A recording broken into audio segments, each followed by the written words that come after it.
स्थळी आलेलो आहोत. हालेलुया. मग ह्यामध्ये जगातल्या लोकांमध्ये आणि आपल्यामध्ये फरक हाच आहे की आपण पर्यटन स्थळी न जाता आपण प्रभूच्या मंदिरी आलेलो आहोत. मग आशीर्वाद आपल्याला निश्चित मिळणार. जे सत्य आहे त्याला आपण आज ओळखूया की सत्य काय. ख्रिसमस साजरी करायचा असेल तर त्या दिवशी काय आहे आणि कुठे आहे, ख्रिसमस कुठून सुरुवात झाला, या मग ख्रिसमसची सुरुवात कुठे आहे, येशू ख्रिस्ताची जन्माची भविष्यवाणी कुठे आहे, हे आपल्याला बायबल मधून जाणावं लागेल. मग त्याच्यासाठी आपण एक वचन वाचूया की येशू ख्रिस्ताची जी भविष्यवाणी आहे ती उत्पत्तीच्या पुस्तकामध्ये आहे, 3 अध्याय 15 वचनामध्ये. उत्पत्तीचं पुस्तक 3 अध्याय 15 वचन आपण वाचूया. आणि तुझ्यामध्ये व स्त्रीच्या मध्ये आणि तुझ्या बीजामध्ये व तिच्या बीजामध्ये वैर ठेवी, तो तुझे डोके फोडील आणि तू त्याची. ज्यावेळेस पाप हे जगामध्ये आले तर प्रभूने प्रत्येकाला शाप दिले, भूमीला बी शाप दिला. आणि भूमीला शाप देताना तो काय म्हटला, तू काटे आणि कुसळे उगवशील, म्हणजे भूमीला बी शाप. आणि ज्या सर्पाद्वारे हे पाप हवेमध्ये आले त्या सर्पाला बी प्रभूने शाप दिला. तर सर्पाला श्राप काय दिला की तू इथून पुढे पोटाने चालशील आणि माती चालशील, ही शाप सर्पाला बी मिळाला. परंतु हवेला ज्यावेळेस शाप मिळाला, हवेला काय शाप मिळाला की तू पुत्र जनशील तर प्रसवतेने क्लेशेने तू पुत्राला प्रसवशील, म्हणजे क्लेशाने संकटाने तुझ्यावर ते दुःख येईल आणि त्याने तू लेकरांना प्रसवशील. ज्यावेळेस आदामाला शाप दिला तर आदामाला शाप या रीते दिला की तुझ्यामुळं भूमी शापित आहे. आदामाला शाप नाही दिला, तुझ्यामुळे भूमी शापित आहे. आणि मग ही भूमी काठी आणि कुसळे देईल आणि तू कष्टाने भाकर खाशील, घाम गाळून. हा शाप आदामाला मिळाला, आदामाच्या भूमीला. आता आपण यामध्ये 2 संतान बघत आहोत. 2 बीज तुम्हाला दिसतात त्या ठिकाणी. कसे बीज आहे, तुझ्या बीजामध्ये आणि स्त्रीच्या बीजामध्ये मी बैर उत्पन्न करीन. बायबल वाचणाऱ्यांनो लक्ष द्या, इथं 2 बीज तुम्हाला दिसतात का, तुझ्या बीजामध्ये आणि स्त्रीच्या बीजामध्ये मी काय करेन, बैर उत्पन्न करेन. मग आता पहिलं 2 बीज आपल्याला समजून घ्यावं लागते. पहिलं बीज हे काय आहे आणि स्त्रीचे बीज काय आहे. तर आपण पहिलं सर्पाचं बीज बघूया आणि मग स्त्रीचं बीज बघूया. सर्पाचं बीज कुठे आहे, सर्पामध्ये कसं बीज आहे आणि त्याने कसं ते पेरलं, याविषयी बायबल मध्ये कुठे कुठे दिलेलं आहे. काही वचन आपण वाचून ते बघूया. परंतु प्रथम आपण बघूया की ज्या वेळेस सर्प तुम्हाला दिसतोय तर सर्प हा रेंगणारा नाहीये. प्रथम हे लक्षात द्या, सर्प काय आहे, रेंगणारा जंतू नाहीये. परंतु ज्या वेळेस प्रभूने त्याला रचलंय तर बायबल मध्ये असं सर्वात वन पशूंमध्ये त्याला धूर्त म्हटलं गेलेलं आहे. कसं म्हटलंय, धूर्त. म्हणजे तो मनुष्य बी नाही आणि तो पशु बी नाही, परंतु तो मनुष्य आणि पशु ह्या मधली एक कडी तुम्ही समजा. म्हणजे जसं की स्त्री आणि पुरुष, ज्याला की आपण म्हणतो पुरुष पुरुष आहे, स्त्री स्त्री आहे, परंतु एक असं ते अंग आहे की तो स्त्री बी नाही तो पुरुष बी नाही, त्याला षंड म्हटलं जातं. या दोघांची मधली कडी काय आहे, षंड. तसंच मनुष्य आणि जानवर याच्या मधली बी एक कडी आहे, त्याला म्हटलेलं आहे सर्प. काय म्हटलंय, म्हणजे तो मनुष्य बी नाही आणि तो पशु बी नाही, तो एक या दोघांमधलं एक असा एक प्राणी आहे की तो बायबल मध्ये असं लिहिलंय, तो हवेजवळ आला. कुठे आला, म्हणजे कसा आला, चालत आला, म्हणजे त्याला पाय आहे. हे लक्षात घ्या, मी त्यांना वर्णन असं करतोय की त्या सर्पाला काय आहे, पाय.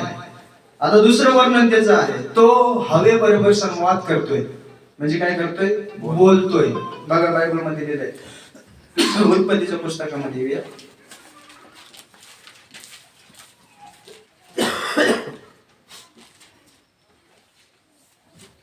स्त्रीला तो म्हणाला, उत्पत्तीचं पुस्तक त्याचा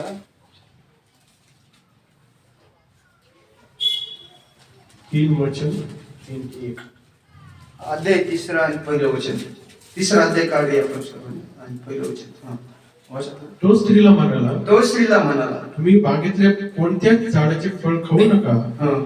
असे देवाने म्हटले, हे खरे आहे काय? म्हणजे हे वचन तुम्ही वाचलंय, परंतु मला हे सांगायचं आहे की तो बोलतोय.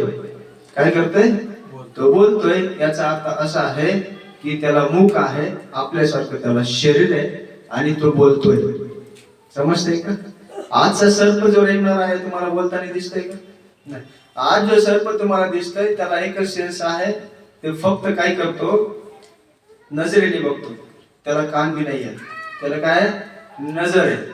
म्हणजे ज्यावेळेस तुम्ही बघता ना की तो एखादा सापाचा खेळ करणारा टिपाणी वाजवतो आणि त्याच्यासमोर तो डोलत राहतो, मग लोकांना काय वाटतं की याला तो आवाज ऐकत आणि तो नाचतोय. ऍक्च्युली ते नाचत नाहीये, तो बासुरी जिकडे जाते तिकडे तो फिरतो. म्हणजे तो बासुरी वाजवणारा तो असं सरळ कधी वाजवत नाही. ते कसं वाजवत नाही? खाली वर खाली वर. कारण की तो जशी ऍक्शन करणार तसं साप ऍक्शन करणार. कारण की त्याची कळीच प्रभूने नष्ट केलेली आहे. तसा तो पूर्वी नव्हता, परंतु तो कसा होता? बोलणारा होता, तो ऐकणारा होता. म्हणून त्याला बायबल मध्ये धूर्त म्हटलेलं आहे. आता समजा त्याला काय आहे? पाय आहे, तो चलत आला. त्याला तोंड आहे, तो आहे बरोबर बोलतोय. आता तुम्ही समजा की हा जो प्राणी आहे तो कसा असणार. आणि मग याच्याविषयी बायबलने सांगितलंय की तुझ्या बीजामध्ये आणि स्त्रीच्या बीजामध्ये मी बैर उत्पन्न करेन. बैर उत्पन्न म्हणजे काय? यांच्यामध्ये मी अलगताई करेन. हे कधी एक होणार नाही. हे एकमेकांशी बांधतील. हे एक कधीच होऊ शकणार नाही. आणि म्हणून बायबल मध्ये असं त्या ठिकाणी उत्पत्ती 3:15 मध्ये लिहिलेलं आहे, तुझ्या बीजामध्ये आणि स्त्रीच्या बीजामध्ये मी काय करेन? वचन. आणि तू व स्त्री, तुझी संतती व तिची संतती यांमध्ये मी परस्पर वैर स्थापीन. आता आपल्याला हे शोधायचं आहे की सर्पाचं बीज कुठे आहे. तर मत्ते शुभवर्तमान त्याचा 13 अध्याय आणि 25 वचन वाचा. मत्ते शुभवर्तमान 13 अध्याय 25 वचन.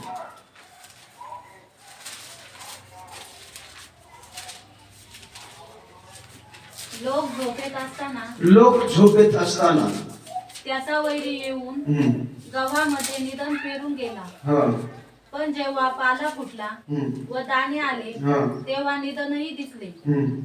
तेव्हा घर आता तुम्हाला हे समजायचं आहे की वैरी आला आणि तो निधनही पेरून गेला.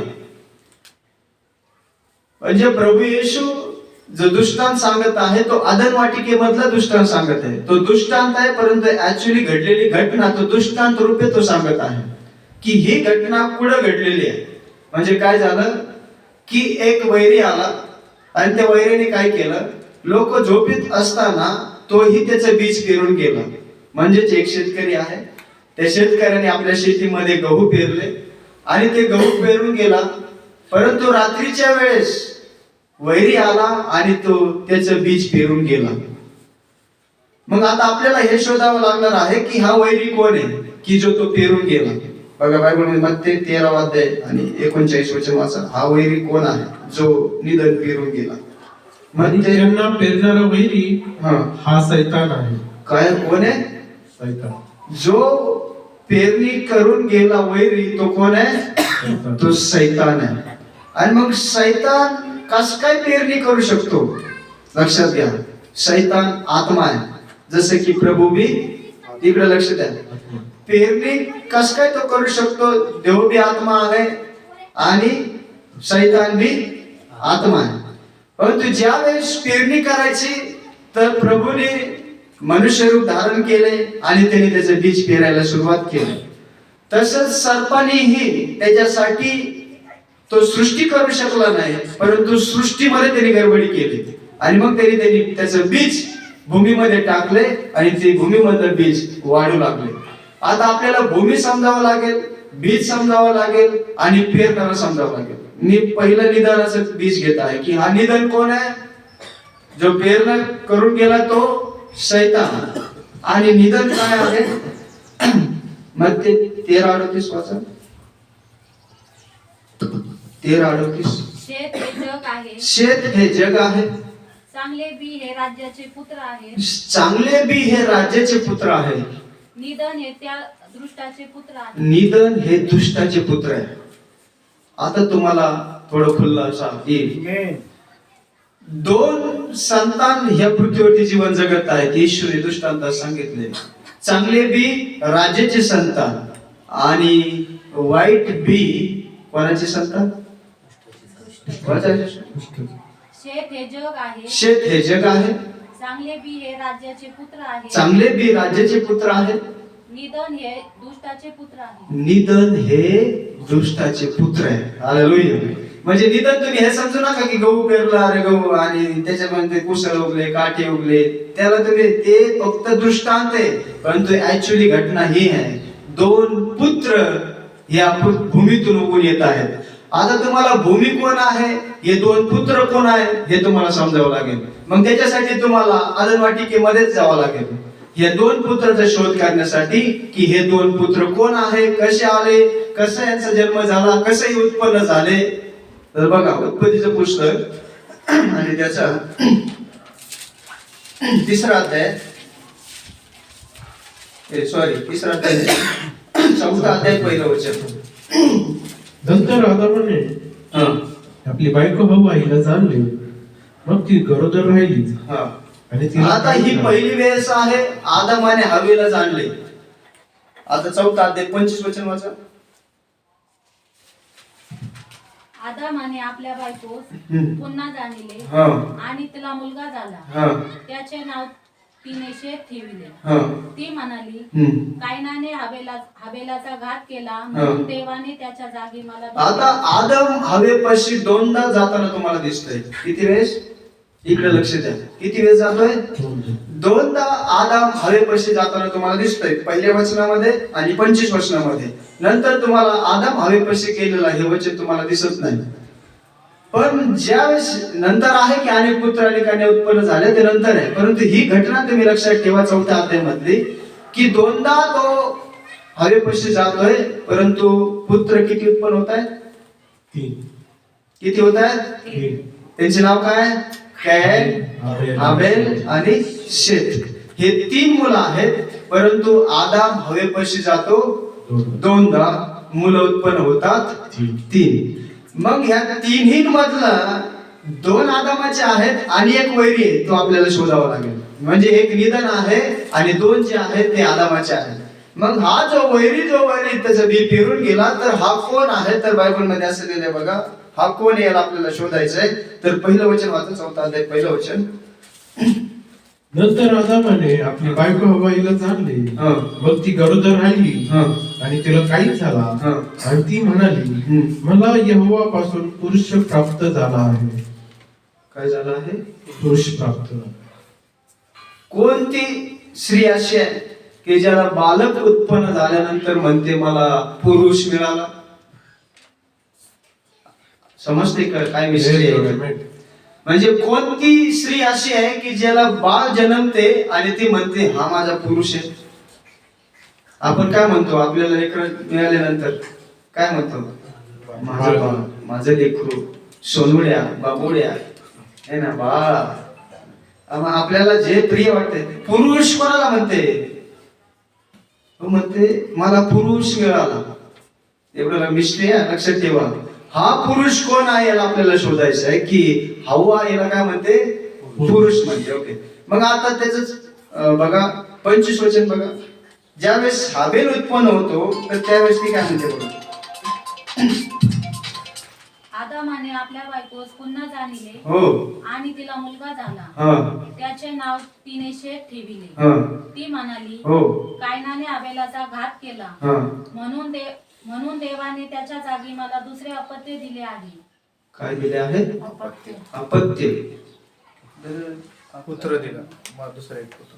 25 वचन 4:25. आणि आदामाने आपल्या बायकोला पुन्हा जाणले आणि तिला मुलगा झाला आणि तिचे नाव शेत म्हणजे नेमलेलं असे ठेवले, कारण तिने म्हटले, देवाने हबेलाच्या ठिकाणी माझ्यासाठी दुसरे संतान नेमले आहे. दुसरे संतान नेमले आहे. परंतु ज्यावेळेस कैन उत्पन्न होतो म्हणतो देवाने मला पुरुष दिला. परंतु ज्यावेळेस हाबील याचं नाव काय? ज्यावेळेस हा 3रा पुरुष आहे, तिसरा मुलगा आहे शेत. शेताविषयी काय म्हटलं गेलंय? मला हाबिलाच्या जागेवर देवाने दुसरी संतान दिली. हालेलुया. म्हणजे हे बीज देवाने मला दिले. आता ह्यामध्येच तुम्हाला समजायचंय. आता मी तुम्हाला फक्त निधन सांगत आहे आणि मग मी पुन्हा प्रभूच्या बीजाकडे येणार आहे, श्रीच्या बीजाकडे जे आपण बघणार आहोत. परंतु प्रथम हे बघत आहोत की निधन काय आहे. तर हे निधन काय आहे बघण्यासाठी आपण जाऊया, त्याला शोध करण्यासाठी मत्ती शुभवर्तमान त्याचा 3रा अध्याय आणि 7 वचन वाचा.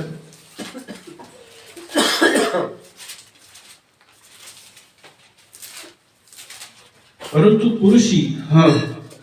परुषी व सदुकी यांच्यापैकी पुष्कळांना बाप्तिस्म्यांसाठी येताना पाहून तो त्यांना म्हणाला, अहो सापांच्या पिल्लांनो, होणाऱ्या क्रोधापासून पळायला तुम्हाला कोणी सुचवले? कोणाच्या पिल्लांना? म्हणजे सापांना बी पिल्ल आहे. म्हणजे हे सापाचे पिल्ल मी पहिलं सांगितलं मग त्याच्या पुस्तकामध्ये की जे चांगलं बी आहे ते राज्याची संतान आहे आणि जे वाईट बी आहे ते शैतानाचे पुत्र आहेत. मग इथं हेच आलेले आहे. ते कोण आहे? बायबल हातामध्ये घेतलेले, नियमशास्त्राचा प्रचार करणारे, ज्यावेळेस येशूकडे ते येतात ते हे बत्तीसमा देणारा योहान आहे का? 3:7 मध्ये ज्यावेळेस हा बत्तीसमा देणारा योहान येत आहे आणि त्याच्याकडे परुषी आणि सदुकी येत आहेत. 2 वर्ग येत आहेत. कोणते? परुषी आणि सदुकी. आणि हे कशासाठी येत आहे? की त्यांना समजलं की हा जो आहे अरण्यामध्ये ओरडणारी वाणी आहे. त्यांनी हे शास्त्रानुसार समजले म्हणून ते त्याच्याकडे बत्तीसमा घ्यायसाठी आले. आज बघा बत्तीसमा घेण्यासाठी आपण किती आतुरतेने वाट बघतो. या घ्या बत्तीसमे, या घ्या बत्तीसमे. परंतु योहान काय म्हणतो? योहान काय म्हणतो? सापाच्या पिल्ला, हे सापाच्या पिल्लांनो, सापांच्या पिल्लांनो, हा होणारे क्रोधापासून पळायला तुम्हाला कोणी सुचवले? कोणी सुचवले? इकडे येऊ नका. या बत्तीसमा घ्या, बत्तीसमा घ्या. योहान म्हणतो हे तुमच्यासाठी नाहीच आहे, हे फक्त राज्याची संतानासाठी आहे. म्हणजे जी दूरदृष्टी आहे ती प्रॉफिट कडे आहे. हालेलुया. परंतु आजच्या जगामध्ये प्रॉफिट तुम्हाला दिसत कोणा नाही. येऊ दे या चर्चमध्ये, या चर्चमध्ये. परंतु खरा प्रॉफिट म्हणतो तुमचं इकडे काहीच काम नाही. हालेलुया. कारण की तो दूरदृष्टी त्याच्या हृदयापर्यंत जाते, म्हणते हा प्रभूचा नाहीये. म्हणून सदुकी आणि परुषी जरी त्यांच्याकडे नियमशास्त्र होते, जरी ते देवाच्याच नावाचा प्रचार करत होते, तरीही योहानाने त्याला ओळखले हे दुष्टाचे संतान आहे. त्यांना काय म्हटलं योहान? सापाच्या पिल्लांना. विचार करा तुम्ही, योहानाच्या वेळेस सापाचे पिल्ल होते, नियमशास्त्र घेऊन पुलपीटवर झगे घालून उभा होते, आपल्या शौहरत मध्ये ते उभा होते, धन दौलतीच्या ताकदीवरती, बलावरती, बुद्धिमत्तेवरती ते देवाचा प्रचार करत होते. आणि योहान जंगलामध्ये होता. कुठे होता? हे शास्त्री आणि परुषी याच्यावरती जेवण करणारे आणि हा टिड्डिया खाणारा, मध खाणारा जंगलामध्ये. वचन यांच्याकडे नाही, वचन त्या जंगलामधल्या व्यक्तीकडे होते. समजते मी जे बोलत आहे? आता बघा, हा ज्या वेळेस लोक त्याच्याकडे येत आहे, परुषी आणि सदुकी, आणि त्यांच्याकडे दृष्टी करून तो म्हणत आहे सापाच्या पिल्लांनो भावी क्रोधापासून वाचावं म्हणून तुम्हाला कोणी चितवले? आता हे सापाचे पिल्ल आहे. आता पुढे सापाचे पिल्ल कुठे येतात बघा. इथं तुम्हाला एकदा दिसले. आता पुढे एकदा बघा, मत्ती शुभवर्तमान 12 अध्याय आणि 34 वचन बघा. 12:34. अहो सापाच्या पिल्लांनो, हो, तुम्ही वाईट असता तुम्हाला चांगल्या गोष्टी कशा बोलता येतील? आता येशू या ठिकाणी म्हणत आहे तुम्ही वाईट असताना, सर्वांनी लक्ष द्या, वाचूया 12:34. अहो सापांच्या पिल्लांनो, हो, तुम्ही वाईट असता तुम्हाला चांगल्या गोष्टी कशा बोलता येतील? कारण अंतःकरणाने जे उदंड आहे त्यातून तोंड बोलते. चांगला माणूस आपल्या चांगल्या भांडारातून चांगल्या गोष्टी काढतो आणि वाईट माणूस आपल्या वाईट भांडारातून वाईट गोष्टी. आता हा प्रश्न इथून उठला होता की लोक येशूला दोष लावत होते, की म्हणत होते हा सैतानाच्या साहाय्याने दुष्ट आत्मे काढतो. आणि येशू ह्याच प्रकारे दोष लावला जात होता की हा दुष्टाच्या साहाय्याने म्हणजे भूताच्या साहाय्याने भूत काढत आहे. आणि मग कोणी तर त्याला म्हणायचे कधी की बाबा अरे हा पापी लोकांबरोबर राहतो, ह्या जगातल्या लोकांबरोबर राहतो, पापी लोकांबरोबर संगती करतो. आणि ज्यावेळेस पापी लोक तर त्याच्यापाशी यायचे तर त्यावेळेस लोक मनामध्ये कुरकुर करायचे, अरे हा मशी असता तर यांनी ओळखायला पाहिजे होतं की जी स्त्री याचे पाय धुत आहे हिने किती पाप केलेला आहे. तो प्रभू बायबल मध्ये असं लिहिलेलं आहे, प्रभू धर्मीसाठी नाही तर पाप्याला तारण्यासाठी आलेला आहे. हाच खरा ख्रिसमस आहे की प्रभू आला आपले पाप मुक्त करण्यासाठी. काय आमेन बोलताय? परंतु त्यामध्ये निधन बी आनंद करत आहे, करू द्या, परंतु आपलं ध्येय बीज वाचवणं आहे. हालेलुया. पण त्यामध्ये जग बी आनंद करत आहे, करू द्या ना. आता सूर्य फक्त कोणासाठी आहे? आदामासाठी. कोणासाठी बनवला सूर्य? समजते का? म्हणजे झेंडूचं फुलं, चाफ्याचे फुलं, जे सगळे फुलं आहेत ते कोणासाठी आहेत? आदामासाठी. परंतु अन्य जाती लोक घेऊन तेच त्याचे हार बनवून ते मूर्तीला चढवतात. काय नाही, त्यांना त्यांची भक्ती करू द्या, पण ते ऍक्च्युली फुलं देवाने तुम्हाला आणि मला दिलेले आहे. त्याचा सुगंध जो घ्यायचा आहे तो सुगंध फक्त अधिकार घेण्याचा हक्क जो आहे फक्त तुमचा आणि माझा आहे. पण तो आज म्हणतो नको नको ते फुल कशाला घ्यायचंय, नको नको हे कशाला, ते नारळ कशाला, अरे ते फुल कशाला. अरे देवाने ते तुझ्यासाठीच बनवलं आहे, परंतु त्यांनी त्याच्यावरती कब्जा केलाय म्हणून तुम्ही म्हणताय नारळ कशाला आणायचं, घरामध्ये नारळ बी नको आणायला. नाही बाबा, त्याच्यातलं पाणी तुझ्यासाठी आहे, ते खोबरं बी तुझ्यासाठी आहे. हालेलुया. आमेन बोलताय का? अरे ते लिंबू पडले, ते लिंबू नको नको नाही, ते लिंबू तुझ्यासाठी प्रभूने दिलेलं आहे. हालेलुया. मला सांगायचं काय आहे की ही सृष्टीमध्ये जे काही बी आहे हे सगळं प्रभूने तुमच्यासाठी माझ्यासाठी दिलेलं आहे, परंतु कब्जा लोकांनी घेतलाय. आता सूर्याच्या प्रकाशामध्ये निधन बी आनंद करते की नाही? कुसळ उगून येतात ते बी आनंद करते की नाही? पाऊस पडल्यानंतर सगळं उगून येतात, सगळे आनंद करतात की नाही? परंतु त्यामध्ये गहू बी आनंद करतो. हालेलुया. आम्ही बोलतोय काय? म्हणजे हे दोघं बी आनंद करत आहेत, परंतु बायबल मध्ये असं लिहिलेलं आहे या दोघांना बी प्रभू शेवटपर्यंत ठेवणार आहे. कुठपर्यंत? शेवटपर्यंत राहणार. हालेलुया. म्हणजे तुमच्या घरातही निधन असू शकते, गहू बी असू शकते, परंतु हे शेवटपर्यंत राहणार. हालेलुया. अरे लय त्रास होतोय, लय त्रास होतोय, अरे हे शेवटपर्यंत राहणार आहे. काय आम्ही बोलतोय का? म्हणजे प्रभूने बघा निधनही शेवटपर्यंत ठेवलंय. तुम्हाला जर सृष्टीत तसं आहे तर आपल्या फॅमिलीमध्ये तसं असणार आहे आणि जागतिक पातळीवर बी तेच चालणार आहे. जगामध्ये सगळं तसंच चालणार आहे. दुष्ट बी चालणार, धर्मी बी चालणार, यांचा न्याय शेवटी प्रभू करणार आहे. म्हणून हिम्मत हारू नका. हालेलुया. आमेन बोलतायचं. म्हणून हा दुष्टाचं जो बीज आहे, ज्यावेळेस ते येशूने त्यांच्याकडे बघितले, त्यांचे विचार परखून त्यांना म्हटले, हे सापाच्या काय फरक आहे, काय ओळख आहे. हालेलुया. आता आपण कोणाला प्रेज लॉर्ड, प्रेज लॉर्ड, या चर्चला प्रेज लॉर्ड, या चर्चला प्रेज लॉर्ड, या चर्चला प्रेज लॉर्ड. येशू काय म्हणते, सापाची पिल्ले यांचं चर्चला काहीच काम नाही. आता आपल्याला माहित नाही म्हणून आपण सगळ्यांची भेट घेतो, सगळ्यांना बोलवतो. नो डाऊट, याच्यात डाऊटच नाही, कारण की आपल्याला सर्व हवेशी आहेत, कारण परंतु प्रभूला त्याचे निवडलेले हवेशी आहे. हालेलुया. परंतु आपल्याला माहित नाही ना या दोघांमध्ये निवडलेला कोण आहे, म्हणून आपण सर्वांना इन्व्हाइट करतोय. आम्ही बोलताय, परंतु इन्व्हाइट केल्यांमध्ये निवडलेला कोण आहे तो शेवटपर्यंत टिकून राहील. हालेलुया. किती काही संकट त्याच्या जीवनामध्ये आले, तो येशूला कधीच सोडणार नाही. ऍक्च्युली हे वाढतच राहणार आहे. परंतु येशूने त्यांना परखले, म्हटले हे सापाच्या पिलांनो. कोणाला म्हटले? परुषी, जे येशूकडे आले, परुषी लोकांना बोलले. आता पुढे 23 अध्याय आणि 33 वचन वाचा. मत्ती सुवर्तमान 23 अध्याय आणि 33 वचन.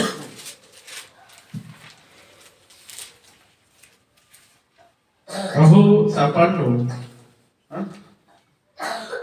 अहो सापांनो, पुरुषांच्या पिल्लांनो, तुम्ही गेहेनातला दंड कसा चुकवाल? यामुळे पहा मी तुमच्याकडे भविष्यवादी व ज्ञानी व शास्त्री याच. आता हा 23 अध्याय जो मत्तेमध्ये तुम्ही बघताय तर खूप कठीण आहे. तुम्ही 23 अध्याय बघा.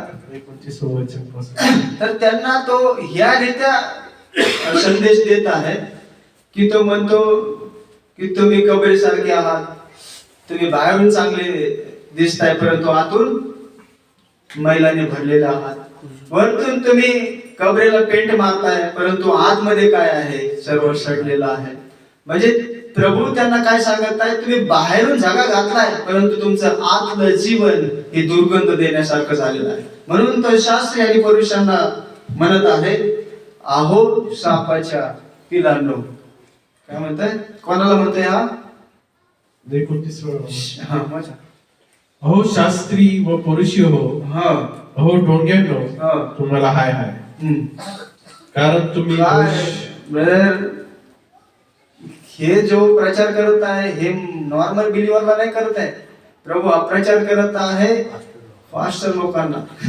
म्हणजे जे विषय जे त्यावेळेसचे उच्च पदावरती आहेत त्यांना तू काय म्हणतोय, काय म्हणतोय? अहो ढोंग्यांनो, सापांनो. अरे बाप. म्हणजे हे ढोंग करते हे यांना नाही माहित, प्रभूला माहिती हे ढोंग करून राहिले. पण ऍक्च्युली ते ढोंगाला ते म्हणत होते की आम्ही सत्य आमच्या देवाचा प्रचार करत आहोत. तसे आज भी जितके ख्रिश्चनिटी मध्ये तुम्हाला दिसत आहेत हे त्यांना वाटत आहे की आम्ही येशूची सेवा करत आहोत, पण ऍक्च्युली ते ढोंग करत आहेत हे त्यांना बी माहित नाही. कशावरून ढोंग करताय? हालणं म्हणजे पवित्र आत्मा आहे का? बोला ना. अन्न भाषा म्हणजे पवित्र आत्मा आहे का? नाही. मग हे काय करत आहेत? हे ढोंग करत आहेत, दाखवत आहेत की मला आत्मा मिळालेला आहे. तुझ्यापेक्षा मी जास्त अन्न भाषा, तुझ्यापेक्षा जास्त सामर्थ्य मला आहे. कॉम्पिटिशन चालू आहे चर्च मध्येच. बघितलंय का तुम्ही चर्च मध्ये? म्हणजे चर्च हे कशाचं ठिकाण आहे? प्रभूची आराधना करण्याचं ठिकाण. परंतु त्या चर्च मध्ये इतकी गडबडी चालू आहे की तो म्हणतो तुझ्यापेक्षा मी जास्त अन्न भाषा बोलतो, तुझ्यापेक्षा चांगला प्रचार मी करू शकतो, तुझ्यापेक्षा चांगलं मी गाऊ शकतो. कॉम्पिटिशन चालू आहे. ही कॉम्पिटिशनची जागा नाहीये, ही प्रभूचं भवन आहे. या ठिकाणी फक्त प्रभूची आराधना आत्म्याने खरीपणाने केली जाते. परंतु आज हे कॉम्पिटिशन आले कुठून? हा आलेला आहे काळा घोडा, की जो व्यापार घेऊन ह्या चर्च मध्ये आलेला आहे आणि त्यांनी त्याचं अस्तित्व चर्च मध्ये स्थापित केलेलं आहे आणि व्यापार चालू केलेला आहे. त्यांनी त्याचं काम चालू ठेवलेलं आहे. परंतु हे चर्च आज तुम्हाला जागृत व्हायचंय की सत्य काय आहे, असत्य काय आहे. परंतु आज सगळ्या ठिकाणी प्रचार केला जात आहे हवेने फळ खाल्लं. हवेने काय खाल्लं? फळ खाल्लं. हवेने काय खाल्लं? ऍपल खाल्लं. काय खाल्लं? ऍपल. मग तिने ऍपल खाल्ला तर प्रभूने शाप त्याच्या गर्भाला का दिला? दुसरी गोष्ट, जर हवेने फळ खाल्लं तर मग देवाने त्याच वेळेस तुम्ही त्या ठिकाणी एक क्रिया बघताय की ते स्वतःला नग्न बघताय. मग कोणतं फळ खाल्ल्याने आपल्याला नग्नता दिसते? मी ऍपल खाल्लं, मला वाटते काय मी नग्न आहे म्हणून? मी सफरचंद खाल्लं, समजा मी कोणतं जर चिकूचं फळ या काही खाल्लं, मला वाटतं काय मी नग्न आहे? नाही. खाल्ल्यानंतर मला ताकद मिळते कारण की ते मला शरीरासाठी पौष्टिक आहे. परंतु असं कोणतं फळ आहे की ते खाल्ल्याने मनुष्याला वाटलं की मी नग्न आहे? हे काहीतरी याच्यामध्ये मर्म लपलेलं आहे, ते आपल्याला शोधावं लागणार आहे. हालेलुया. म्हणजे जे फळ तिने खाल्लेलं आहे ते फळ आपल्याला शोधायचं आहे. म्हणून सूत्र संहितामध्ये लिहिलं गेलेलं आहे की देवाने जे लेकर दिलेले आहेत ते गर्भाचं जे फळ आहे 125:1 मध्ये गर्भाचे फळ देवाने दिलेले प्रतिफळ आहे. लेकर हे 127:1 मध्ये स्तोत्र संहिता 127:4. पहा लेकरे यहोवाचे वचन आहे, पुढचे फळ त्याचे प्रतिफळ आहे. म्हणजे जे फळ बोललं गेलेलं आहे ते गर्भाच्या फळाला फळ बोललेलं आहे. समजते का मी काय बोलतोय? बायबल काय सांगते? फळ हे ऍक्च्युली जे नैसर्गिकरित्या उगते त्याला फळ बोललं गेलं नाही. बायबलने फळ याला बोललंय. कशाला? 127:1. पहा लेकरे यहोवाचे वचन आहे, लेकरे यहोवाचे वचन आहे, पोटचे फळ त्याचे प्रतिफळ आहे. कोणते फळ? कोणते फळ? ऍपल नाही, पोटचे फळ हे काय? त्याचे प्रतिफळ आहे. म्हणजे लक्षात घ्या, जे फळाविषयी बायबल सांगते ती कुठं तरी गडबडी झालेली आहे आणि तिथून जे पाप आलेलं आहे त्यामुळे आदाम आणि हवा झाडांमध्ये जाऊन ते लपले. कारण की त्यांनी पाप केले, त्यांना नग्नता वाटू लागली, नग्नता भासू लागली, म्हणून त्या वाटिकेमध्ये झाडांमध्ये जाऊन ती लपले. मग कोणतं फळ असं आहे की जे फळ खाऊन त्यांना वाटले मी नग्न आहे? मग आज मी खा ना फळ. ऍक्च्युली ती गोष्ट नाहीच आहे. फळ हे गर्भाचं फळ आहे. आणि मग जे फळाविषयी बायबल सांगते तर शाप कुठे गेला? खाल्ले कुठून? तोंडातून. शाप कुठे मिळाला? बघा ना, बरोबर आहे. काय म्हटलं प्रभू? स्त्रीला काय म्हटलं? उत्पत्ती 3:16 मध्ये. उत्पत्ती 3रा अध्याय 15-16 असं.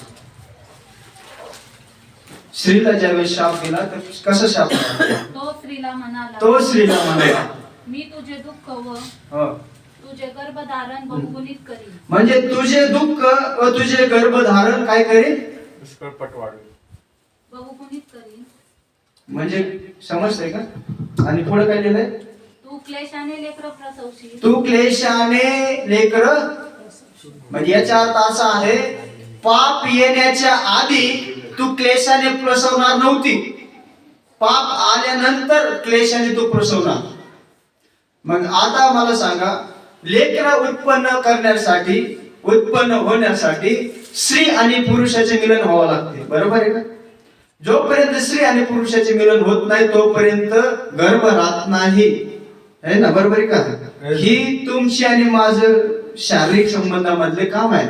परंतु ऍक्च्युली बायबल त्याला देवाचे संतान म्हणत नाही. या ती क्रिया प्रभूने ठेवलीच नव्हती की असे तुम्ही एक होताल आणि मग गर्भधारण राहील. हे विचार प्रभूचे नव्हतेच. म्हणून आज लोक म्हणतात ना, मग ते असं आहे तर मग प्रभूने असं कमून स्त्रीला बनवलं आणि असं कमून पुरुषाला बनवलं. ऍक्च्युली प्रभूने त्याच्यासाठी नाही बनवलेलं. मग हे जाणण्यासाठी तुम्हाला नवीन करारामध्ये यावं लागेल की हे क्रिया न होता बी संतान उत्पन्न होते का? ही क्रिया न होता संतान उत्पन्न होऊ शकते का? तर हे मध्ये जाऊन बघा तुम्ही, तुम्हाला प्रभूने दाखवलं हे होतं. गॅब्रिएल आला मरियेकडे म्हटलं तू पुत्र जनशील. यांच्या दोघांमध्ये मिलाप कधीच नव्हता. ना युसूफ मिळाला मरियमला, परंतु ते मिळण्याच्या आधी प्रभूने तिला पकडले. जे उत्पन्न होणार आहे ते उत्पन्न येण्यासाठी ही क्रियाची गरज नाहीये, शब्दाची गरज आहे. म्हणजे ज्यावेळेस आदम वाटिकेमध्ये हे दोघं येत होते तर त्यावेळेस आदम जर बोलत होता ना की मला मुलगा पाहिजे तर मुलगा होत होता शब्दाने. ते सामर्थ्य प्रभूने आदमाच्या मुखात ठेवले होते. परंतु ही क्रिया आली कशी? तर ही सर्पाने ती क्रिया टाकली आणि म्हणून आपला सर्वांचा पापामध्ये जन्म होत आहे. ऍक्च्युली जरी आपण प्रभूचे संतान असलो तरी आपला जन्म कशात आहे? पापामध्ये. कारण की क्रिया चुकली. समजते का? मी क्रिया अशी नव्हतीच, क्रिया शब्दाची होती. हालेलुया. राधा म्हणत होता हवे मला मुलगा पाहिजे, ती मुलगा देत होती. हवे मला मुलगी पाहिजे, मुलगी होत होती. म्हणून प्रार्थना करू करून मी आपल्याला मुलगी भेटत नाही लवकर. प्रार्थना करू करून मी मुलगा भेटत नाही. किती प्रार्थना करावी लागते, प्रभू मुली झाल्या मुलगा दे रे, प्रभू मुलगा दे रे. मुले झाल्यानंतर प्रभू मुलगी दे रे. ऍक्च्युली तुम्हाला मध्ये ती कुवत देवाने दिलीच होती. तू जे मागशील ते तुला मिळेल. हे आदमाला दिलेला अधिकार होता. परंतु आज सर्पाने कसा गमवला बघा. ऍपल खायला दिलं नाही त्यांनी क्रियाच बिघडून टाकली. आणि मग क्रिया ज्यावेळेस ते बिघडले गेले तर हे नग्न समावले गेले आणि त्यांच्याद्वारे जे पुत्र उत्पन्न झाले ते पहिले पुत्र उत्पन्न झाले ते कैन आणि हाबील झाले. कोण झाले? मग हे जे 2 पुत्र उत्पन्न झाले हे जुळे होते. म्हणून मी तुम्हाला सांगत आहे की हे गहू बी आहे आणि निधन बी आहे. समजतंय का? मग जुळे जर उत्पन्न झाले तरी एक आदामाचा आहे आणि एक तो सर्पाचा आहे. मग लोकांचा प्रश्न असा आहे की सर्पाने कस काय हवे बरोबर संबंध केला? तर तुम्ही व्यवस्थेमध्ये जा. असं होतं का? असं लिहिलेलं आहे का व्यवस्थेमध्ये की तू मला वाटतंय पशुगमन करू नको, निर्गमन 12 मध्ये व्यवस्थेमध्ये आहे.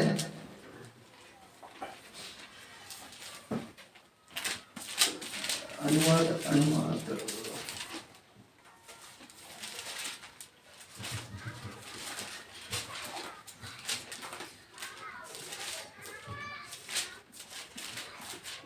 20:16. कोणतं? लेवी 20:16. हा हा सॉरी लेवी 20:16. Thank you brother. 20:16 म्हणजे 20 16 वचन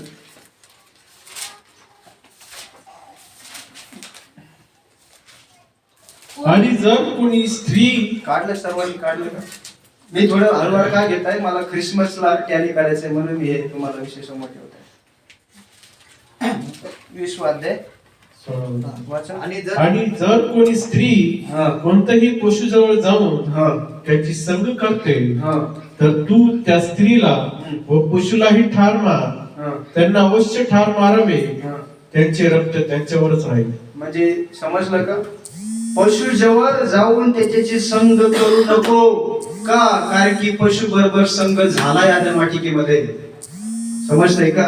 म्हणून हे करू नको, हे व्यवस्थेमध्ये प्रभूने दिलं, कारण की हे चुकीचं आहे आणि दुष्टाने तेच केलं. त्याचं बीज त्यांनी आदम हवेच्या गर्भामध्ये टाकलं. म्हणजे ती भूमी आहे. भूमी म्हणजे काय? जिथून फळ उत्पन्न होते त्या उपजवते का? नाही. जोपर्यंत पेरणी केली जात नाही ती फळ उपजवते का? नाही. तशी स्त्री जी आहे ती भूमी आहे आणि त्या भूमीमध्ये जो पुरुष पेरतो ते उगून येतं. काय आमेन बोलताय का? म्हणून जे बीज आहे ते पुरुषापाशी असते. हेच तुम्ही आध्यात्मिकतेमध्ये घ्या. जे बी आहे ते आपल्या प्रभूपाशी आहे. आपण सर्वजण भूमी आहोत. आमेन बोलताय का? पहिली भूमी हवा. समजते इथपर्यंत बरोबर आहात का? आणि पुरुष जो आहे त्याच्यामध्ये बी आहे. कोण आहे तो? आदम. आणि मग तसंच हे टॅली करा की पहिला आदम हा मातीतला आहे आणि दुसरा आदम स्वर्गीय आहे. मग याचा अर्थ असं समजा की आपण सर्व हवा आहोत आणि आदम आपला प्रभू येशू आहे. म्हणून आपण जशी भूमी तयार करतो तसंच ते बीज आपल्यामध्ये येणार आणि ते फळ उत्पन्न होणार. म्हणजे आपल्याला भूमी तयार म्हणजे हृदय तयार करावं लागते. आम्ही बोलतोय. म्हणून आता आपण समजत आहोत की तू पशुशी संग करू नको. यानी पशुशी कधीतरी संग झालाय. मग कुठे झालाय? हिस्ट्रीमध्ये तुम्हाला शोधावं लागेल की कुठं झालेला आहे. बाहेर कुठे तुम्ही पुस्तक वाचून हे शोधू नका. याचं उत्तर तुम्हाला बायबल मध्येच मिळेल. उत्पत्तीमध्येच पहिली हवेने पशु बरोबर संग केला आणि ते बीज जे त्याच्या तिच्या गर्भामध्ये राहिले त्याच्याद्वारे जो फळ उत्पन्न झालं त्याचं नाव त्यांनी कैन ठेवले आणि कैन उत्पन्न झाला. त्यावेळेस हवा म्हटली देवाने माझ्यासाठी हा एक पुरुष दिला. काय दिला? पुरुष दिला. आता तुम्हाला दोन व्यक्तींना परखायचं असेल तर बायबल मध्ये असं लिहिलेलं आहे त्याच्या फळांवरून तुम्हाला ओळखायचं आहे की तो देवाचा आहे का शत्रूचा आहे. कशावर ओळखायचं आहे? फळांवरून ओळखायचं आहे. मग आता फळ काय आहे तर त्या फळांविषयी तुम्हाला बघायचं आहे. तर ज्या वेळेस हाबिलाने भेट आणली कैनाने भेट आणली दोघही देवाची आराधना करतायत. राग कोणाला आला? कैनाला. मग ओळखा तुम्ही आदमाचा कोण आहे आणि दुष्टाचा कोण आहे. ज्याला राग येतो तो कोणाचा आहे? ज्याला राग येतो तो कोणाचा आहे? नॉर्मली तुम्हाला राग येईल म्हणून तुम्ही दुष्टाचे नाही असं नाही. राग सर्वांना येतो कारण की ते बीज आपल्यामध्ये आहेच ऑलरेडी. कारण की ते शरीरच पूर्ण ते मातीतून कमजोर पात्र बनलेलं आहे. परंतु जो राग येतो ना तो दुष्टापासून आहे आणि क्रोध जो तो बी दुष्टापासूनच आहे. म्हणून ज्यावेळेस त्याला क्रोध आला तर त्यांनी लिहिलंय हाबेलचा त्यांनी घात केला. काय केला? मग जो खोनी आहे तो कोण आहे? म्हणून बायबल मध्ये असं लिहिलेलं आहे तो लबाड आहे आणि लबाडाचा बाप आहे. कोण? शैतान. म्हणजे तो जर बाप आहे तर त्याचे बी लेकरं आहेत या पृथ्वीवरती. आम्ही बोलताय का? आपला बाप परमेश्वर प्रभू येशू ख्रिस्त तर आपण त्याचे लेकरं. दुष्ट बी बाप आहे त्याची बी लेकरं ह्या जगात आहेत. त्याची स्तुती करत आहेत चालू आहे. परंतु आपल्याला हे समजायचंय की दोन बीज ह्या जगामध्ये काम करत आहेत. पहिलं बीज कैन आणि दुसरं बीज तुम्ही बघत आहात हाबेल. परंतु मला सांगायचंय तुम्हाला की ज्या वेळेस प्रभूने स्त्रीची संतान स्त्रीचं बीज ह्या जगामध्ये येणार याची भविष्यवाणी प्रभूने उत्पत्तीमध्ये केली. कोणाचं बीज येणार? स्त्रीचं. आपण सर्वजण कोणाचे बीज आहोत? आपण सर्व बीज कोणाचे आहोत? आपण सर्व बीज कोणाचे आहोत? आता बापाचे म्हणजे आपल्या बापाचे आपण बीज आहोत है ना.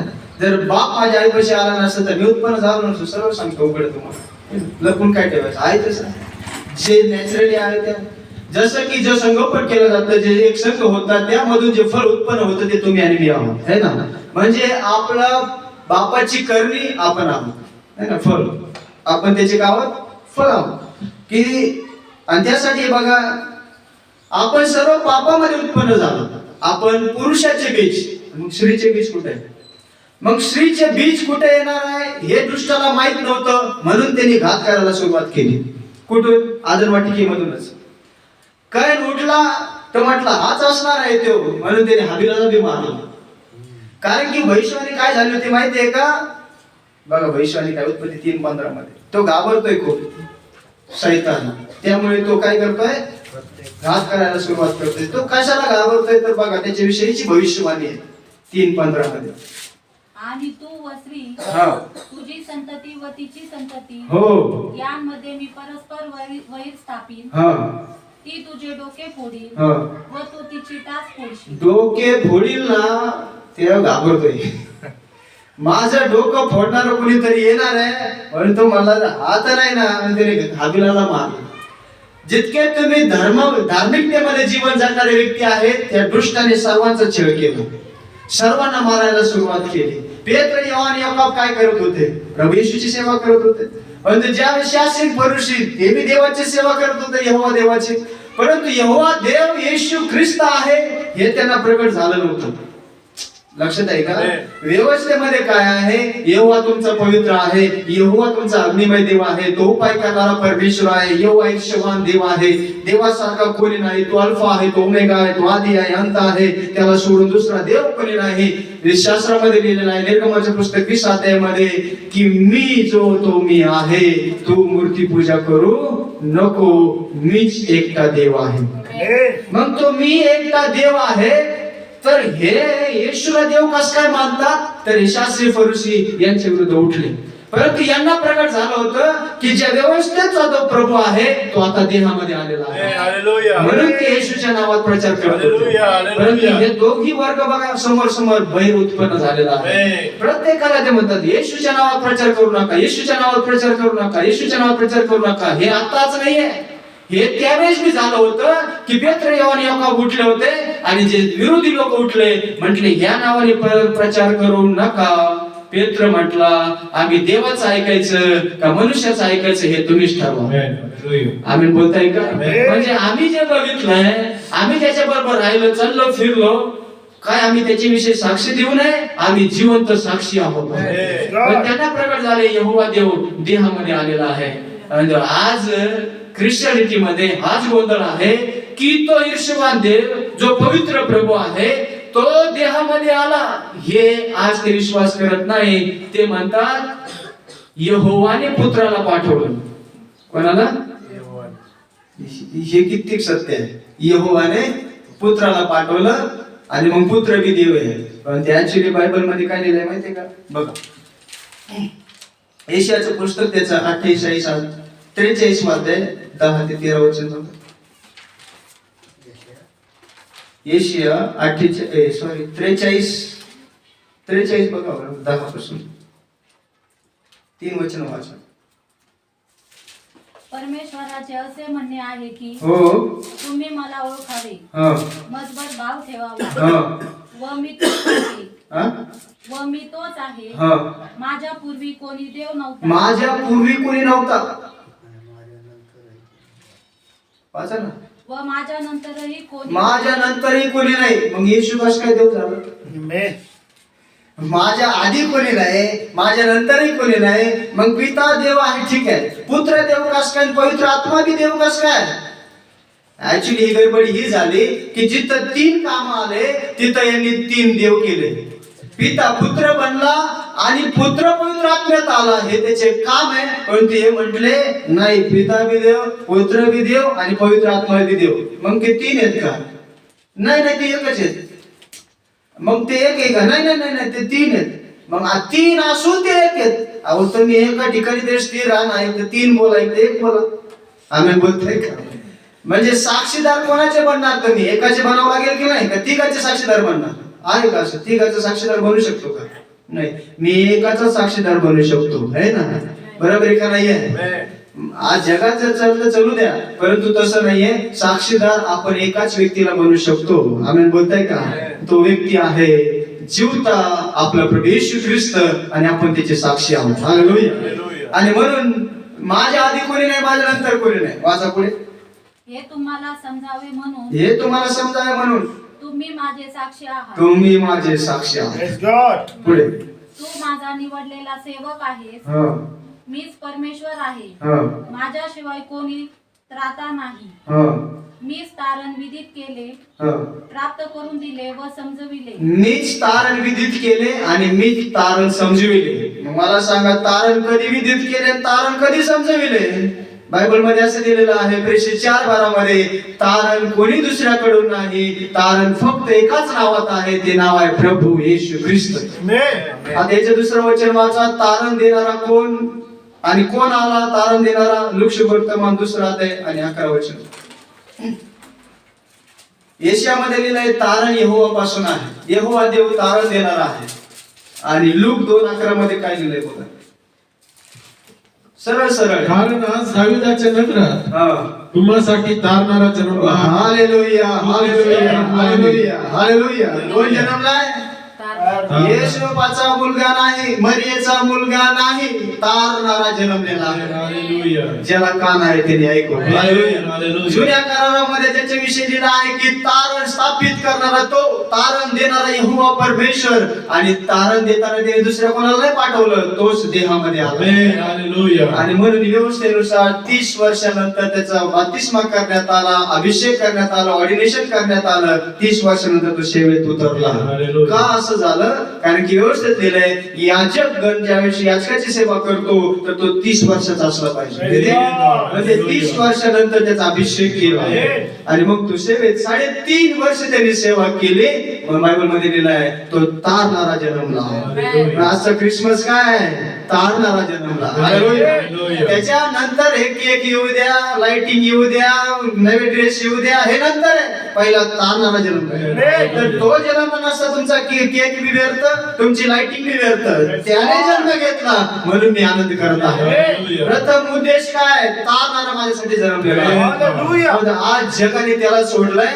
केकला प्रथम स्थान, बलूनला प्रथम स्थान, गव्हाणीला प्रथम स्थान, सांता क्लॉजला प्रथम स्थान. नो चर्च, हे सर्व नंतरच्या गोष्टी आहे. पहिला येशू जन्मलेला आहे. मग प्रथम स्थान आपल्याला कोणाला द्यायचं आहे?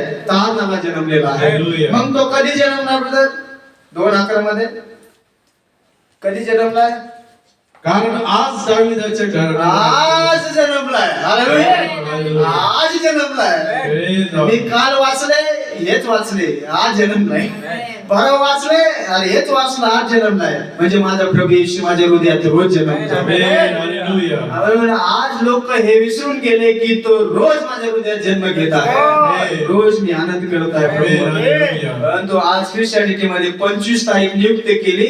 जो कधी उगवत नाही तो आज चर्च मध्ये उगवतो. लाल लिपस्टिक लावून, गजरे लावून, फुल मेकअप. मी त्याच्या विरोधात नाही, परंतु आजच का? रोज पाहिजे तुम्ही. हालेलुया.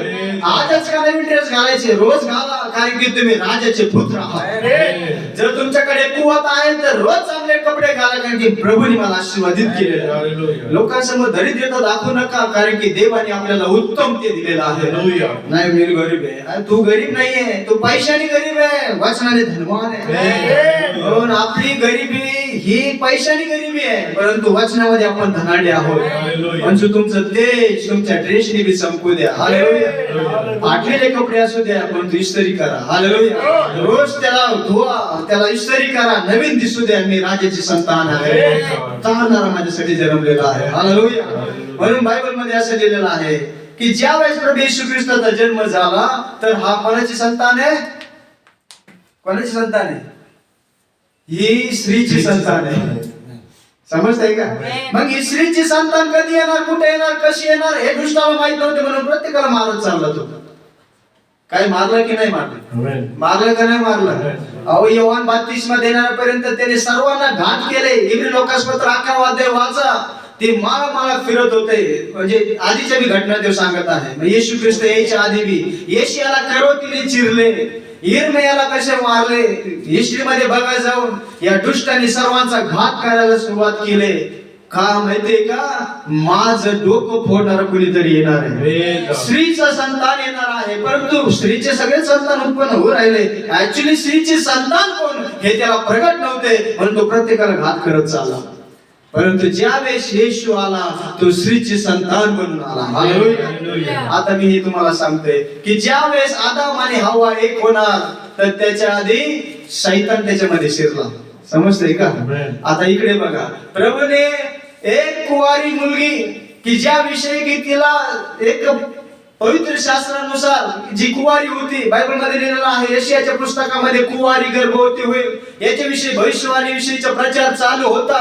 आणि मरियम रोज प्रार्थना करायची, प्रभू हे वचन माझ्या जीवनात पूर्ण होऊ दे.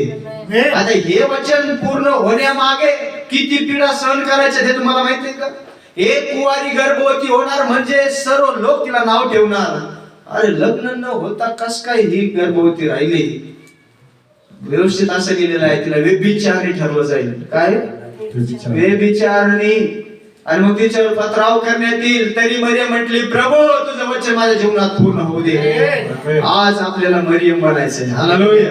त्या मरियम सारखं प्रभू तुझं वचन माझ्या जीवनात पूर्ण होऊ दे. जे काय आहे तुझ्या वचनाला हा आणि आमेन.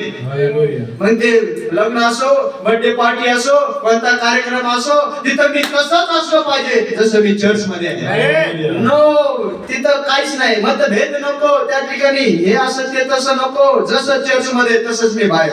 आमेन बोलताय का? चर्च मध्ये दूत आणि बाहेर नो. मरियम सारखं जी पीडा सहन करे प्रभू तुझ्या वचनासाठी मी सहन करायला तयार आहे. एक वेळ आली, गॅब्रिएल तिच्या समोर आला आणि म्हटला, काय लिहिलंय व्यवस्थित बायबल मध्ये, की तू गर्भवती होशील, पुत्र जनशील, त्याचं नाव तू येशू ठेव. हालेलुया. मग येशू नावाचा अर्थ काय? तारणारा. व्यवस्थेमध्ये काय लिहिलं, बायबल मध्ये काय लिहिलेलं आहे? जे जो उत्पन्न होणार आहे त्याचं नाव इम्मानुएल ठेवण्यात येईल. काय? इम्मानुएल याचा अर्थ काय? नाही, आम्हा बरोबर पुत्र. असं कुठे? जो उत्पन्न झाला तो आम्हा बरोबर देव. हालेलुया. देव आमच्यावरती, देव आमच्या बरोबर आणि देव आमच्या आतमध्ये. एकच प्रभू. हालेलुया. फक्त त्याचे काम करण्याच्या पद्धती तीन आहेत. पहिला आहे दृष्टाची संतान, जो स्त्रीच्या बीजाला मारण्यासाठी ताकद लावू लागला. परंतु एक वेळ आली, बायबल मध्ये असं लिहिलं आहे, याने त्याच्या टाचेला डसला परंतु त्याने त्याचं डोकंच फोडलं. हालेलुया. समजतंय का? याने त्याला क्रूसावरती चढवलं परंतु तो चढला आणि त्याला कबरेत ठेवण्यात आले. तो कबरेवर त्यांनी जय प्राप्त केलं. तिसऱ्या दिवशी तो उठला. हालेलुया. म्हणून बायबल मधला प्रभू येशू ख्रिस्त हा जगामधला केंद्रबिंदू आहे. कोण आहे? एडी आणि बीसी. कुठून आहे? येशू ख्रिस्ताच्या जन्मापासून. बुद्धिमान लोकांनी विचार केला की तारीख ही कुठून द्यायची, तर त्यांनी येशू ख्रिस्ताचा जन्म ठेवला आणि म्हटले येशू ख्रिस्ताच्या जन्माच्या आधी. म्हणजे माझा जन्म कधी आहे? येशू ख्रिस्ताच्या 1992 नंतर. किती? 1992 सालानंतर माझा जन्म झाला आहे ना. मग अब्रामाचा जन्म कधी झाला?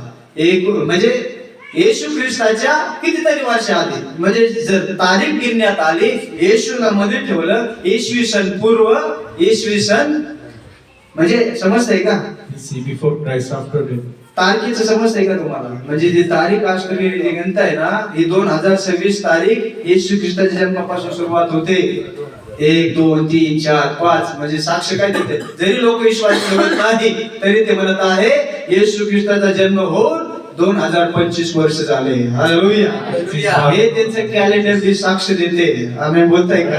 म्हणजे केंद्रबिंदू जो आहे तो आपला प्रभू येशू आहे. सांगायचे काय आहे? तारणारा या पृथ्वीवरती जन्मलाय. तो एका तारखेसाठी नाहीये, तो हर दिवस, प्रत्येक दिवशी आपल्याला आनंद देणारा प्रभू आहे. रोज आनंद करा प्रभू मध्ये, एक दिवशी नाही. आता मला सांगा, आजचा दिवस आहे 25 डिसेंबर. आता कोणा घरामध्ये जर आज कोणी मयत झाली, कसं क्रिसमस साजरे करणार? करू शकता का? नवीन कपडे घालू शकता का? नाही करू. मग ह्या तारखेला का महत्व? बायबल मध्ये तारखेला महत्व नाहीये. बायबल मध्ये त्या दिवशी उत्पन्न झालेल्या प्रभूला महत्व आहे. म्हणून प्रभूने ती तारीख लपून ठेवली. आम्ही बोलतो. आणि प्रभूने हे बी नाही म्हटलं कधी की माझा जन्मदिवस साजरी करा. आहे का बायबल मध्ये कुठे? ख्रिसमस साजरी करा, ऐका बायबल मध्ये नाही. म्हणजे जे सांगितलं गेलं नाही ते खूप ताकद लावून केलं जात आहे, आणि जे सांगितलंय ते करण्यासाठी म्हणतायत पिता पुत्र पवित्र आत्म्यात बाप्तिस्मा घ्यायचा का प्रभू? मग येशूच्या नावात घ्यायचं का पिता पुत्र पवित्र आत्म्यात घ्यायचं?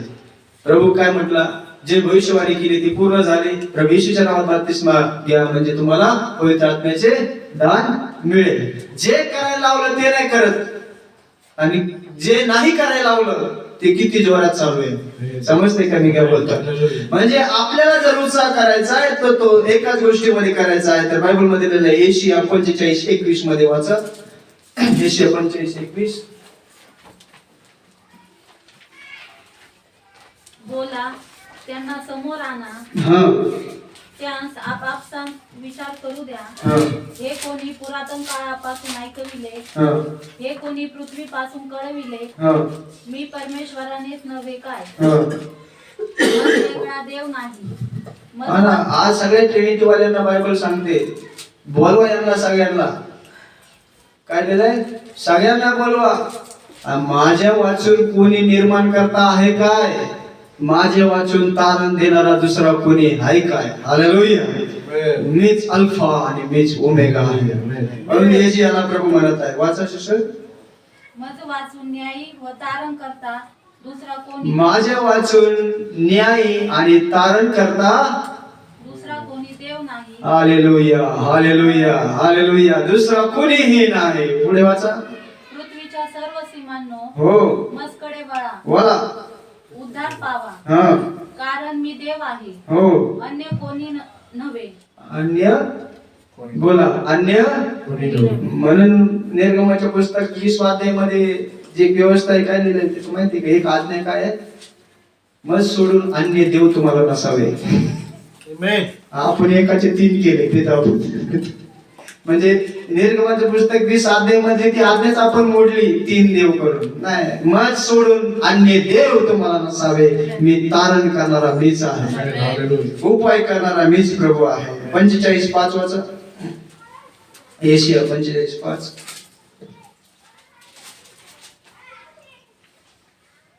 मीच परमेश्वर, अन्य अन्य कोणी नव्हे. मीच परमेश्वर, अन्य कोणी नव्हे. मज वेगळा देव नाही. मज वेगळा देव नाही. तू मला ओळखत नव्हतास, हो. तरी मी तुला सज्ज केले. हा. येणे करून सर्वांनी जाणावे की उगवती पासून मावळती पर्यंत हा. मज वेगळा कोणी नाही. कुठून कुठून कुठपर्यंत? उगवती पासून तर म्हणजे सुरुवातीपासून तर एंड पर्यंत मीच आहे. ए टू झेड. हालेलुया. है ना, अल्फाबेट आहे ना, ए टू झेड. हालेलुया. मग त्यामधलं बी मी आहे, सी मी आहे, के मी आहे, सगळं काही मी आहे. हालेलुया. आम्ही बोलताय काय? म्हणजे जे काही वाक्य रचना तयार होते तू ए टू झेड मध्येच होते की नाही? बरोबर म्हणतो मी ए टू झेड आहे. अनंत कालापासून अनंत कालापर्यंत म्हणजे अल्फा आणि ओमेगा मी आहे. हालेलुया. आणि पुढे लिहिलं आहे यशाया 60 अध्यायाच्या पहिल्या वचनामध्ये. ऊठ प्रकाशमान हो, उठ प्रकाशमान हो, कारण प्रकाश तुझकडे आला आहे. हा. परमेश्वराचे तेज तुझवर उदय पावले आहे. हो. पहा, अंधकार पृथ्वीला झाकीत आहे, हा. निबिड काळोख राष्ट्रात झाकीत आहे. हा. पण तुझवर परमेश्वर उदय पावत आहे. तुझवर परमेश्वर कधी उदय पावला? अहो तो कधी उदय पावला बरं? तो उदय तेव्हा पाहिला ज्यावेळेस तो मरियाच्या उदरामध्ये आला.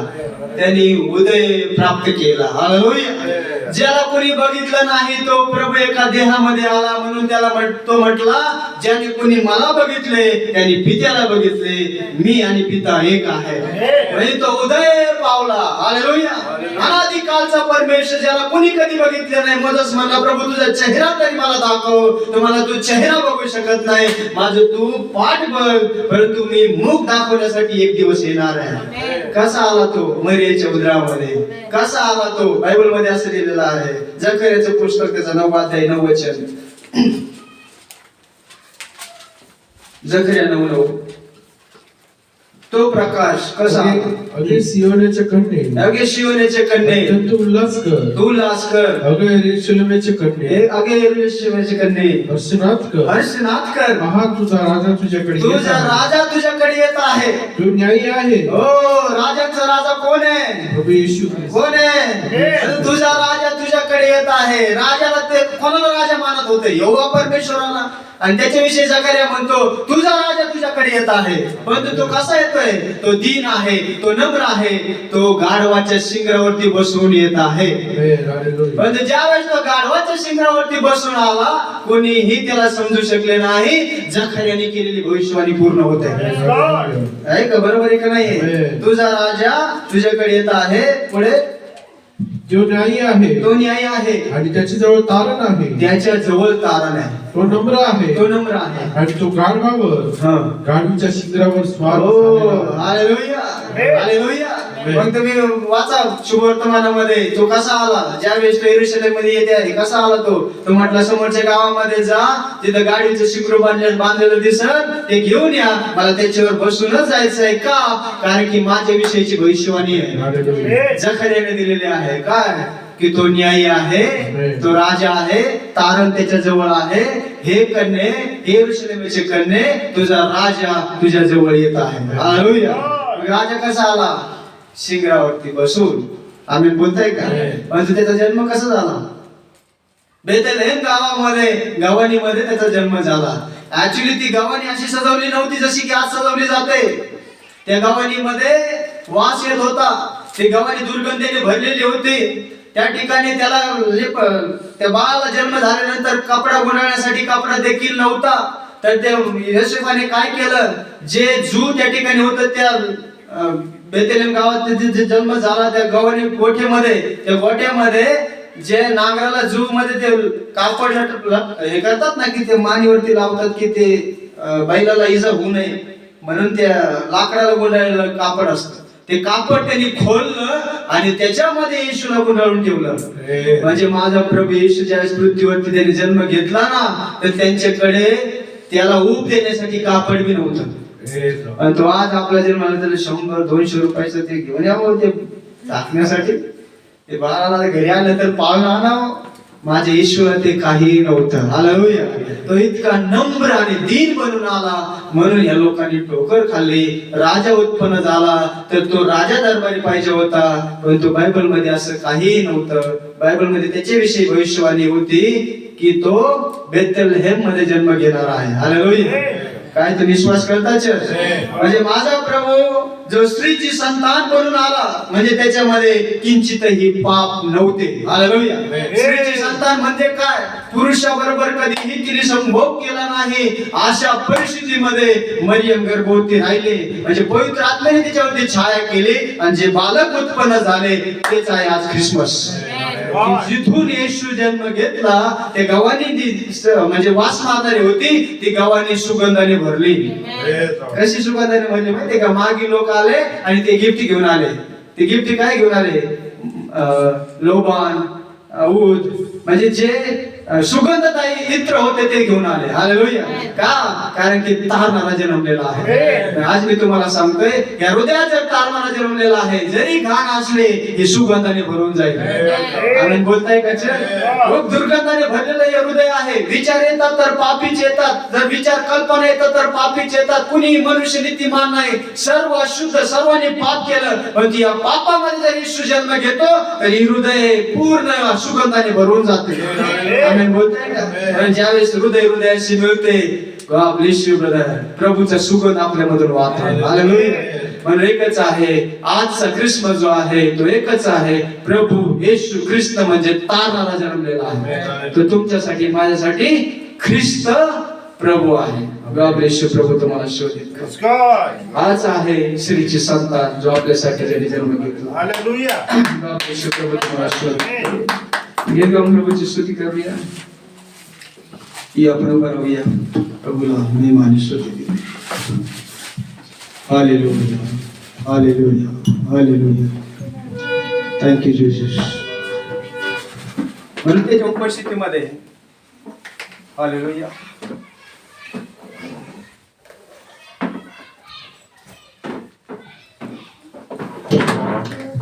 हॅलो हॅलो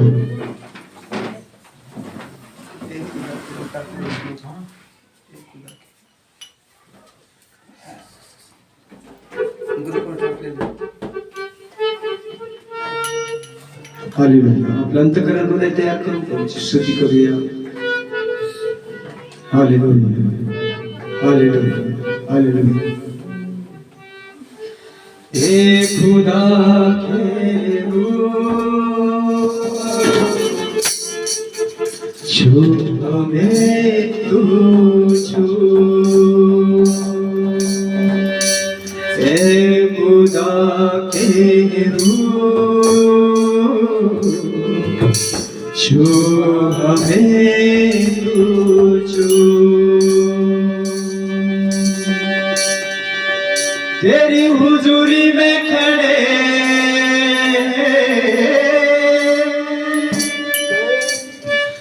तेरी हुजूरी में खड़े हमें नजरिया तू. हे खुदा के रूह छू हमें तू छू.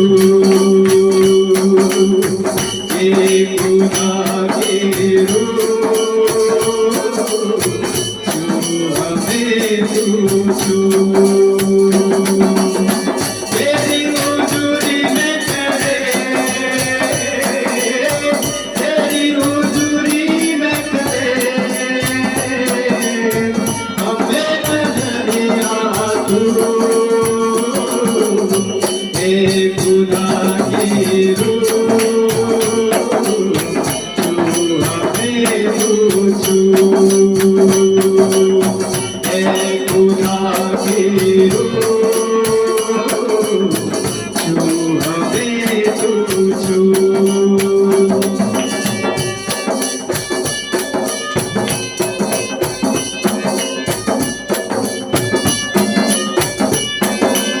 हालेलुया. टाळ्या वाजवून प्रभूची स्तुती करूया. Glory, glory, glory.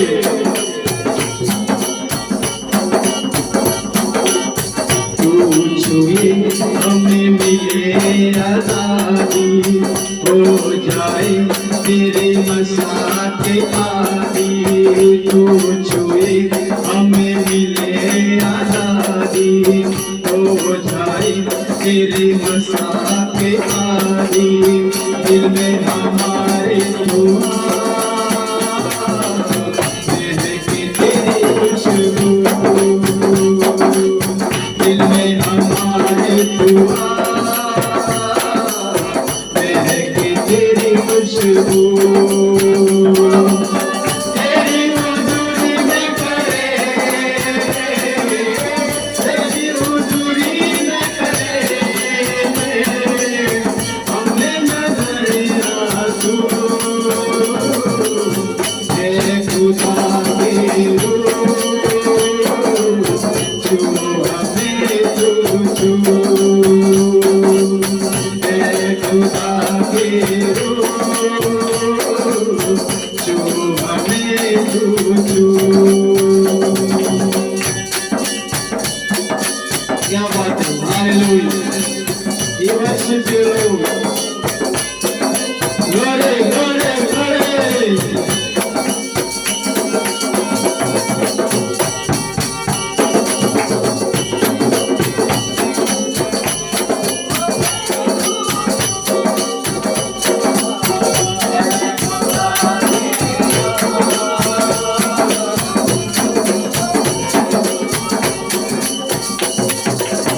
तू ही जल और जीवन रोटी. तू ही है राहों ज्योति. तू ही जल और जीवन रोटी. तू ही है राहों ज्योति. हम तेरी प्रजा बादशाह है तू. तेरी प्रजा बादशाह है तू.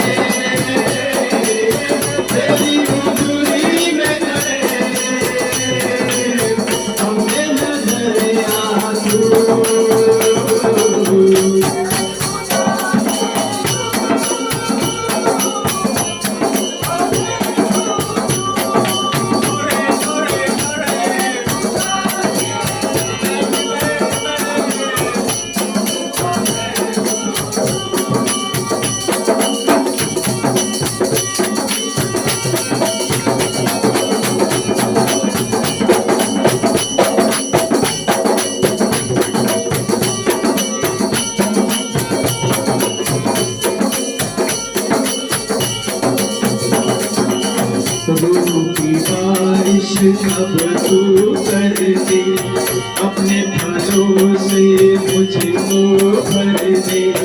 रूठी बारिश कब तू कर दे, अपने फलों से मुझको भर दे। गाऊं मैं तेरी सना, तू है मेरा रहबर। गाऊं मैं तेरी सना, तू है मेरा रहबर।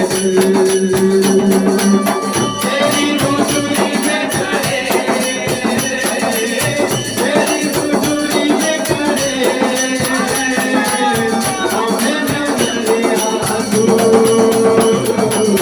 मैं खुदा की रूह, तू हमें तुझू। मैं खुदा की रूह,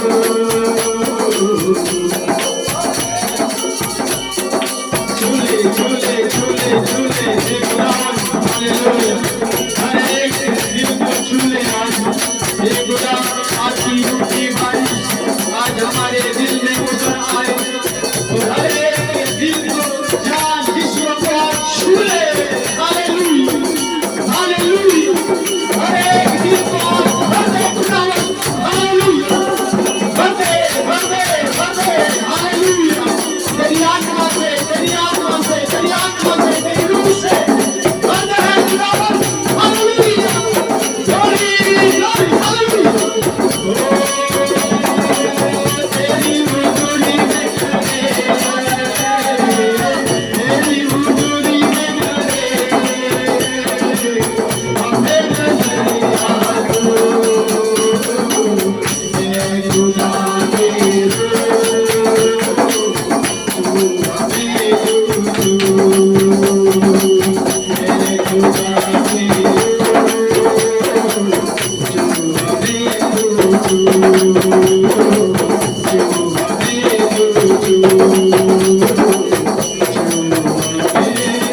तुझू। आज दाविदाच्या गावामध्ये तारनाला जन्मलेला आहे।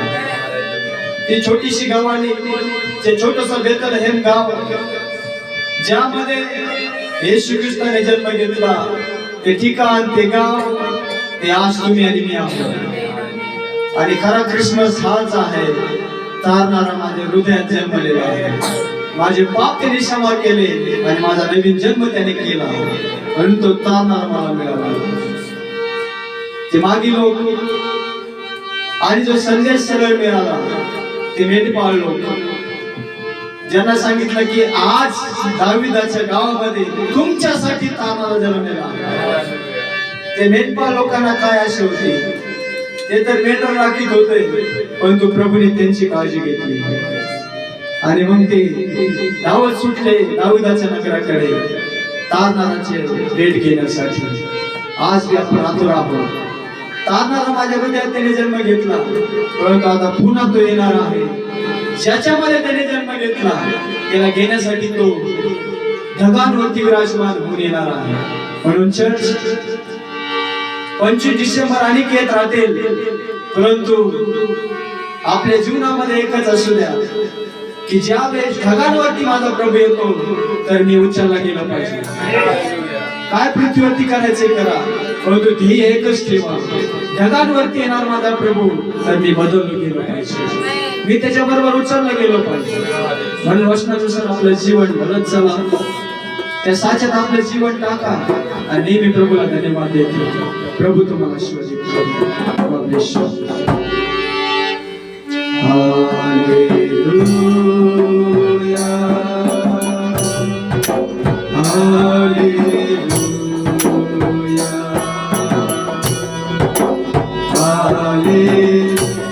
आपले हात उंच करून प्रभूला धन्यवाद देऊया।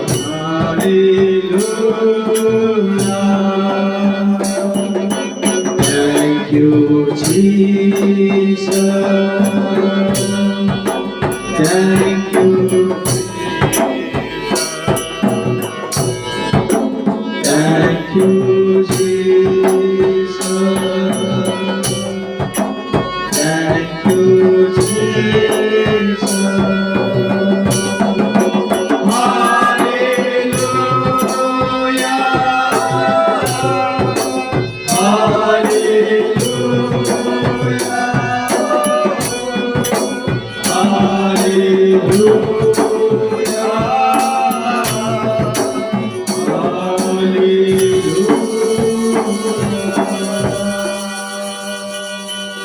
येशू ख्रिस्ताची कृपा, शांती, समाधान, पवित्र आत्म्याची सहभागिता आपल्या सर्वांबरोबर त्याच्या दुसऱ्या आगमनापर्यंत राहू. सर्व बोलतील आमेन.